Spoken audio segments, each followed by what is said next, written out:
I will just start with the first question now.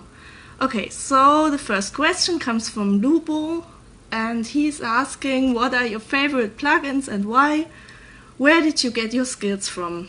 I have to say my favorite plugins at the moment are from FabFilter. I use the whole bundle, like the compressors, the filters, everything, the saturation.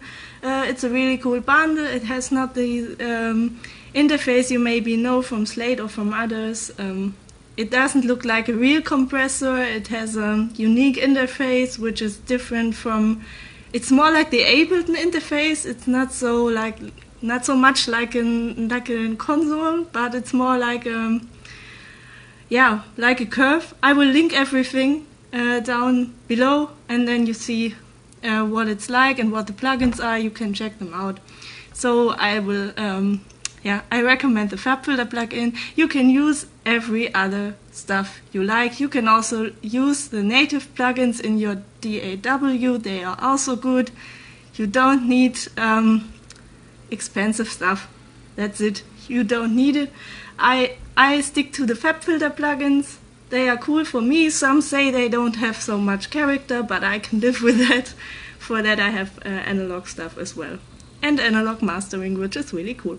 So, which a plugin I also like, but more for creative purposes, is the Tantra plugin. It's by Dmitry Sches. I will also link it. It's a sequencer plugin with a lot of effects. I use it a lot also on percussion to get some movement modulation into it. It also has 8-bit effects and distortion and stuff, so it's also really cool. For reverb, I love to use the Eventide plugins like the Blackhole or the SP 2016. Which really gives a unique reverb, so it's really cool.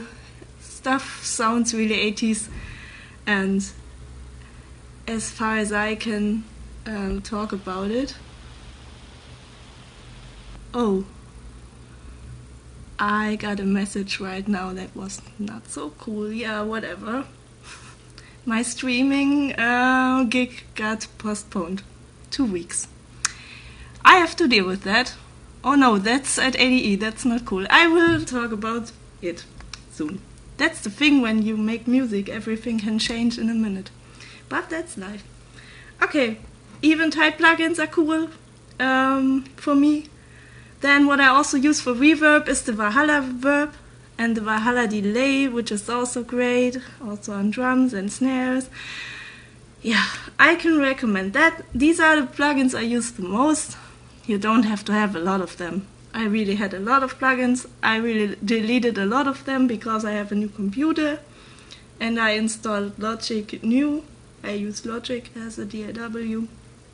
And yeah, I can live without 100 plugins.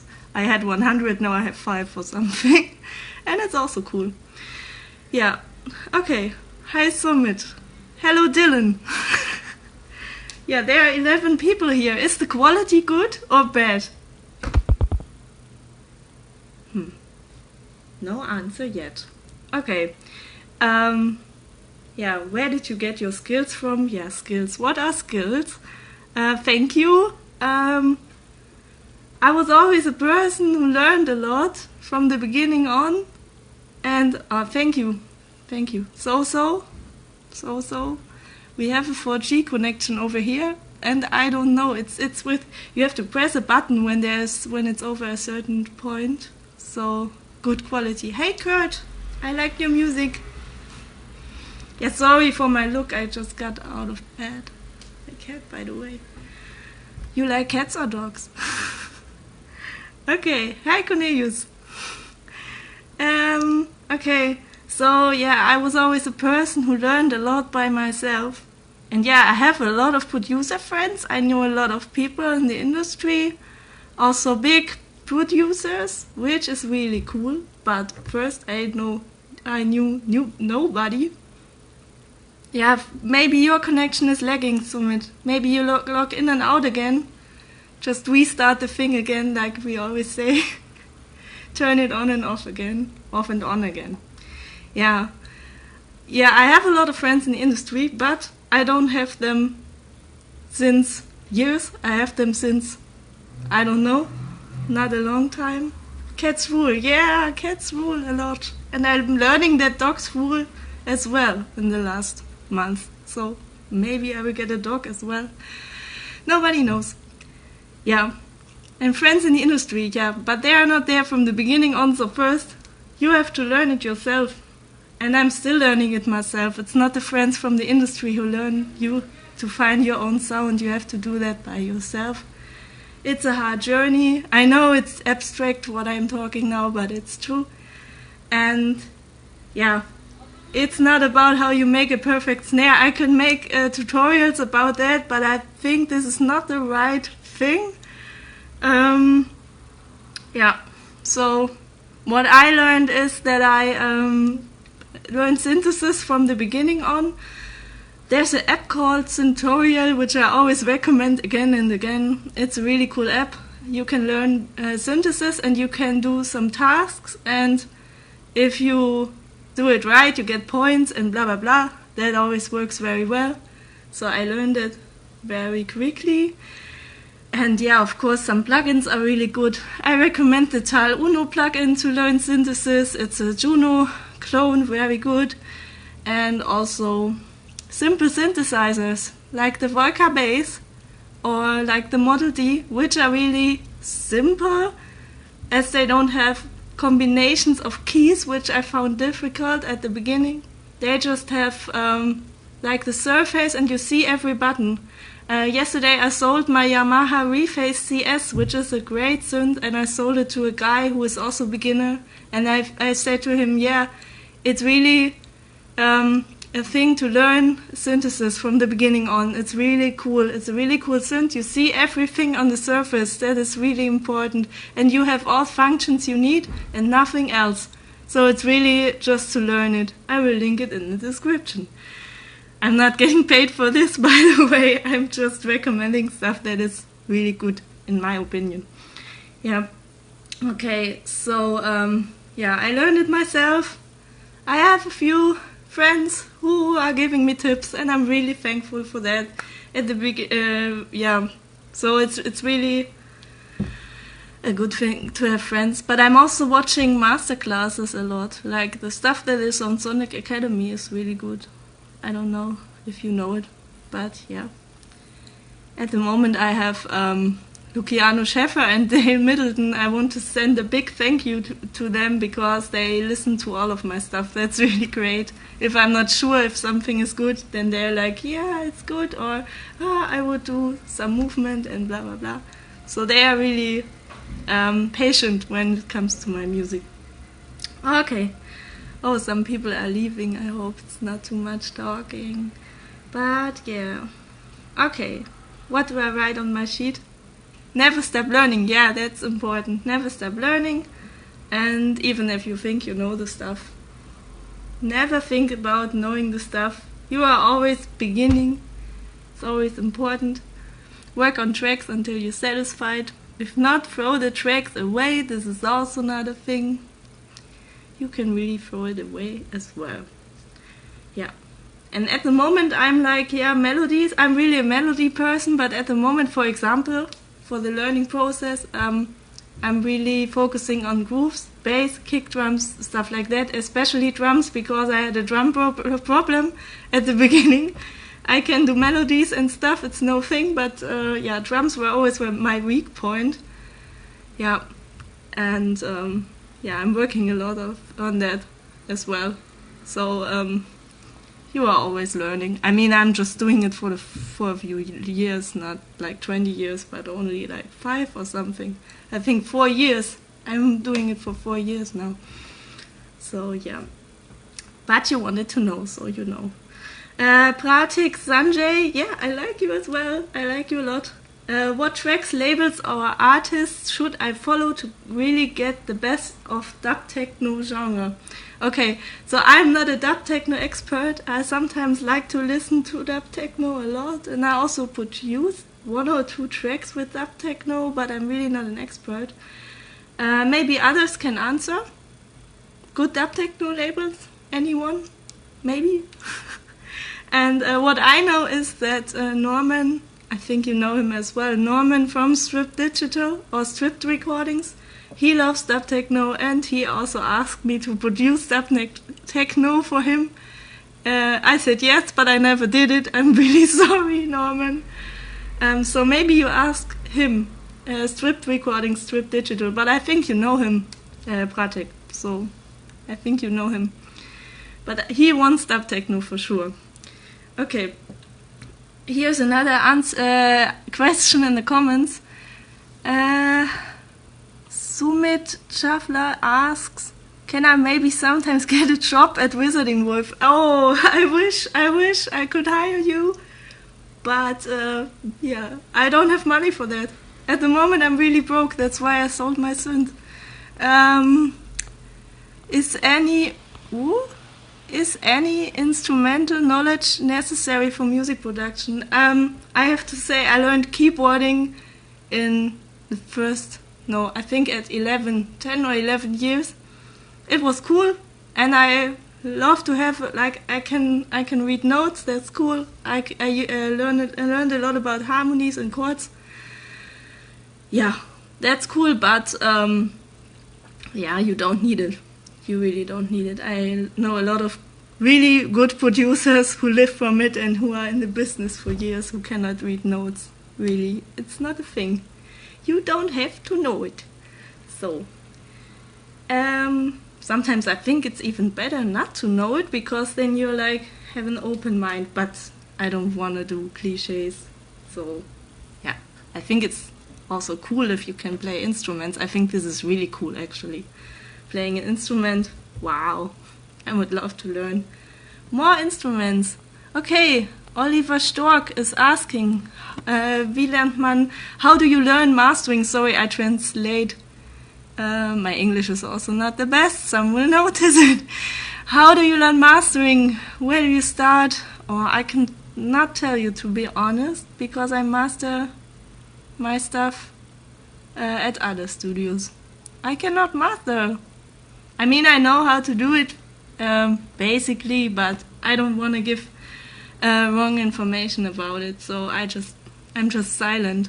My next EP will be mastered by Sitting, by the way. He's a really great mastering engineer, and so nice. He's really nice. Bye, Kurt Cream. See you next. I will upload the thing, if it's possible, the stream, so you can read the rest. Bye bye. You want to work for free, Sumit? Oh, that's cute. We will just talk later. But at the moment the label is still okay. It's not that much work, but it's work, because I want to do it very good. If you do something, do it good or well or whatever. Yeah, Oliver, but the thing is, I don't talk about stuff I don't know, because I hate it if people talk shit. That's why I'm just silent when I'm not a pro or when I don't know stuff. I hope you forgive me. Okay, so how do you finish? Adrian Smith asked, how do you finish tracks so consistently? Yeah, okay, no problem, good.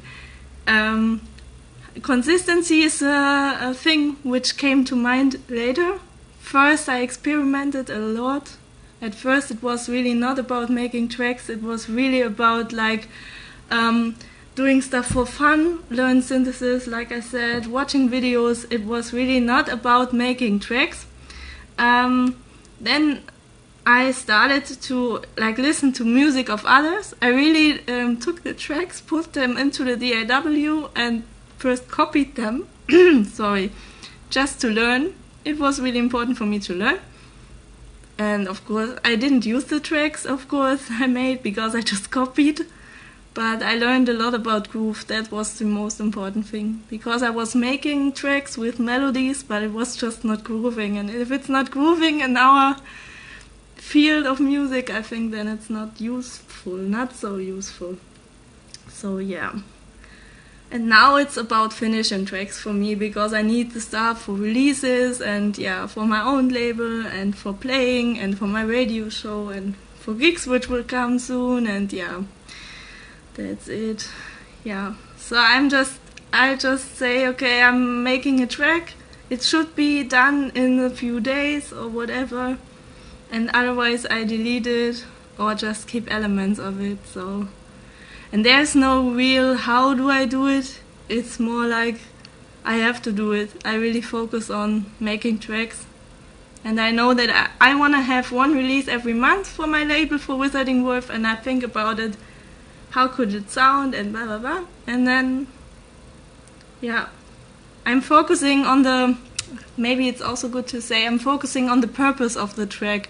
When I need a track for my DJ set, or when I need an intro or an ambient track, or when I have to make a remix, then I really say, okay, it should sound like this or like that. And I also set myself deadlines, artificial deadlines, and maybe that works.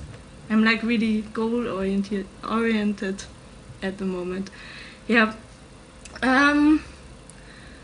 Jason Dunn or Duné, I don't know. He's asking, was it easy or difficult dealing with the business side of remixes for some of the higher profile DJs labels you have been dealing with lately? Yeah, the people I worked with are friends, like really good friends, and then it's easier. It's just easier. I just have to tell you, it's easier to contact them. Everything is easier when you are friends. I think it's like a normal life. But first you have to be friends, so it doesn't come from now to then. And the next remixers I have are not friends of mine. They are just people I contacted randomly. I just contacted them and said, hey, my name is Juliane, I have a label, and would you like to remix? And mostly they have some conditions, but I'm like, I see a label as a company, and I invest in the label, and I say, okay, if the guy wants money or whatever, if an artist wants something from me, it's okay. I also want something from him or her, so I can just decide, do I want to do it, do I not want to do it, and yeah, I see it as a company and as my passion, and yeah, so it's worth it. It's mostly worth it. So yeah, it's not all about contacts. It's really that way. Yeah, business side is always a thing. That's why, that's what bookers are for, or other people. But yeah, business side should always be like a side thing. Yeah. Okay. Yeah, and if you want to have a contact to remixers and stuff, you always have to plan a lot of time, because they are touring and they're like done with touring and they want to chill, they have families, and you have to respect it. That's also a thing. So if you really have a label, you should plan some time to wait for remixes of bigger DJs or bigger producers. Yeah. Okay, Anthony McFerray asks, who do you like producer-wise, and who would you love to work with going into 2020? Yeah, actually a lot of people. For my next two releases, I have Luciano Schäfer first for the next release. As a remixer, he's a producer from Argentina, really great guy. I think many of you know him. He made a really groovy, progressive remix of my track First Kiss, which will be the next release right before ADE. It will come out, and the promo will be 1st October week, hopefully. Yeah, I'm waiting for the mastering, and then it will be on promo. So, and for release number 5, I have remixes from Audio Glider, who I know from Modern Agenda, from the label from Amber Long, who is really great.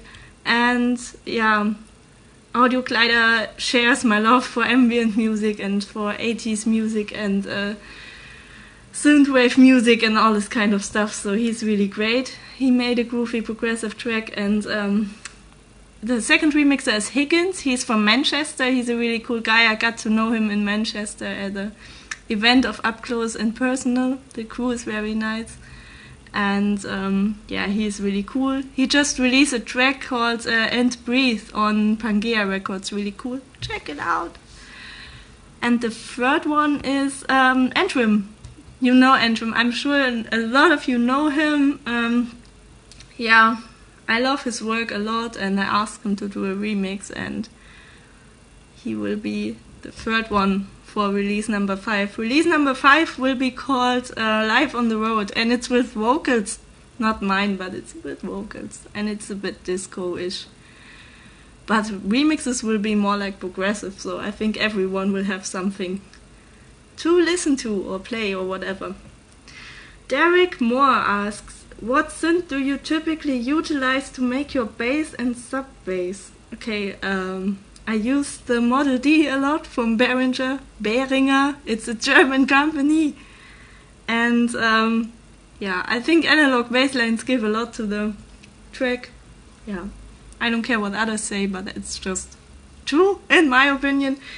And yeah, it's a really cool synth. It's also not too expensive, so maybe someone wants to get it as well. Yeah, I also didn't get it for free, so yeah, and yeah, it makes a lot of great sub-bass and bass. It also has a sub-oscillator. It's really cool. And sometimes I also use the Tal Uno plugin, which I already mentioned, which is like a Juno clone. It's really cool. And I made the bass of Fly Me to the Juno with it. Surprise, surprise. Yeah, so it's a really cool plugin. Yeah. And it sounds really close to the Juno 60. I had a Juno 60. The pleasure to have a Juno 60 in your studio for a few days.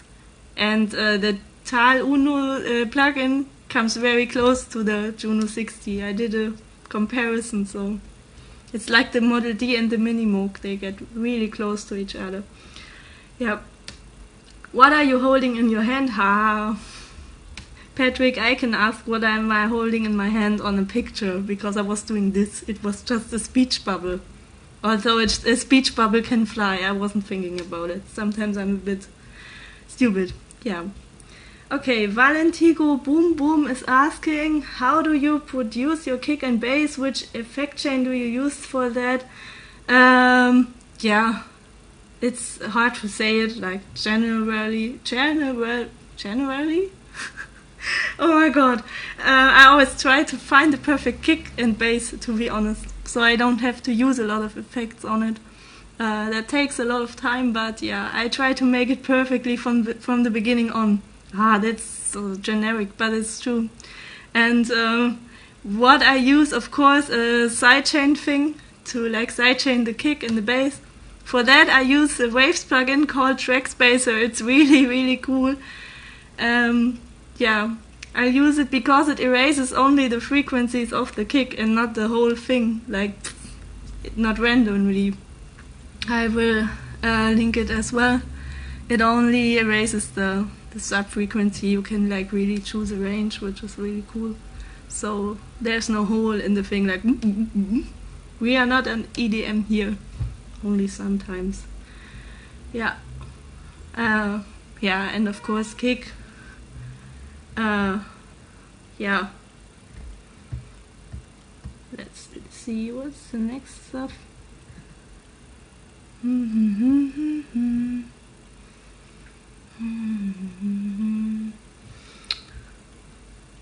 Yeah, kick compression. Don't make the attack too fast. I have, yeah, of course.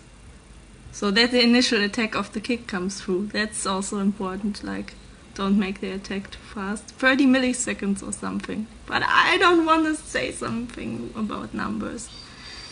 It's not true. It's not good to have a lot of numbers. It's music, not math. Edward86HD asked on Instagram, what is your favorite dessert? I don't know. And what VSTI synth do you like most? Oh, okay, if it's dessert, then maybe the tiramisu. And if it's desert, I would say Black Rock Desert. Like Burning Man, I don't know. There's a huge hype on Burning Man, but I can understand it. So yeah, I want to go there as well. Yeah. Paddy K. Mullen asks, what is techno with K? Honestly, I don't know. Especially with K. But yeah, I think it's something harder and faster. I used to call techno, like electronic music, techno. So all kinds of electronic music were techno for me. I don't know, just as a generic term. But then people said, no, that's not techno, blah, blah, blah. Since then I just say electronic music. But I think techno has a definition. I think 130 BPM or something. I don't know, you can tell me about it.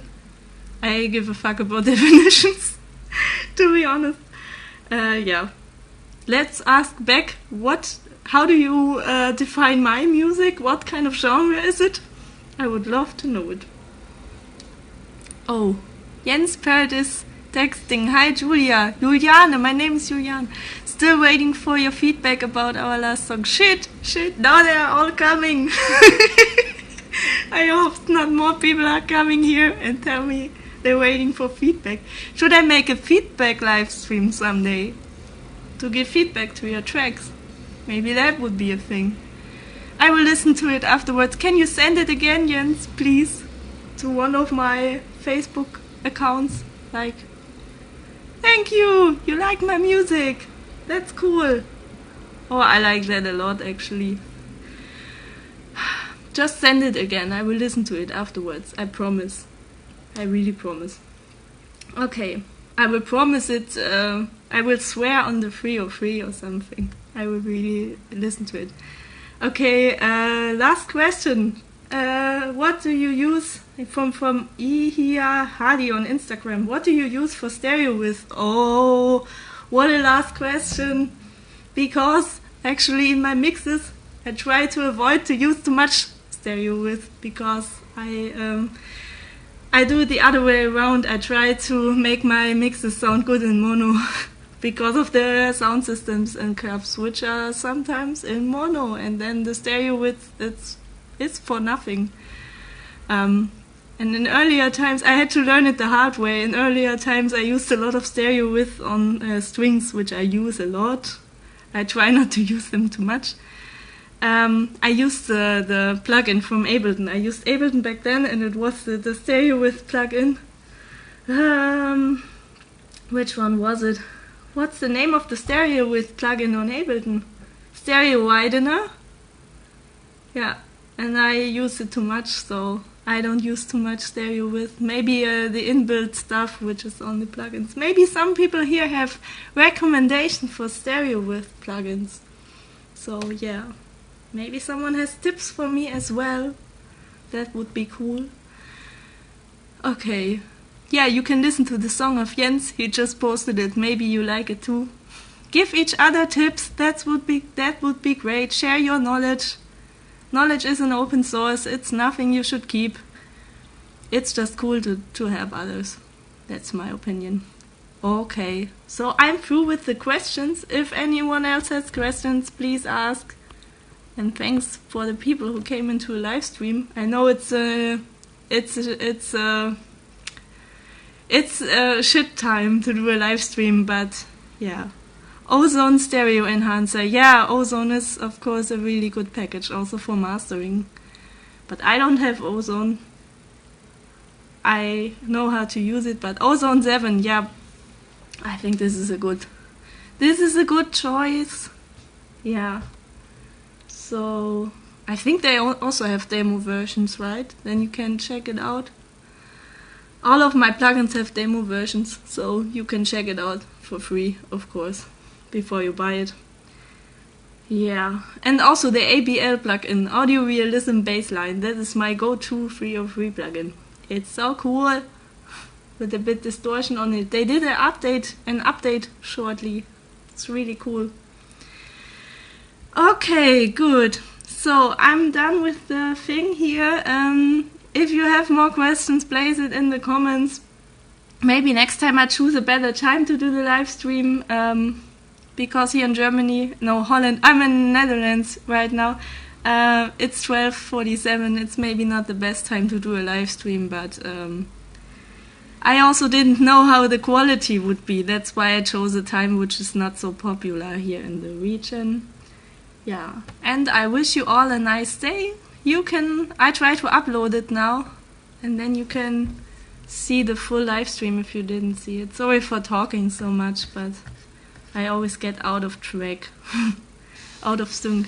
Okay, so yeah, the release will be on Beatport soon, the cinematic release. Fabian Vieregge, Intuitive, Cinematic Records, today. Okay. With a Juliane Wolf remix on it. You can tell me how you like it.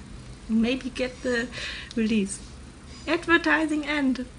Okay, good. Then goodbye. See you next time and take care of the cats. Bye.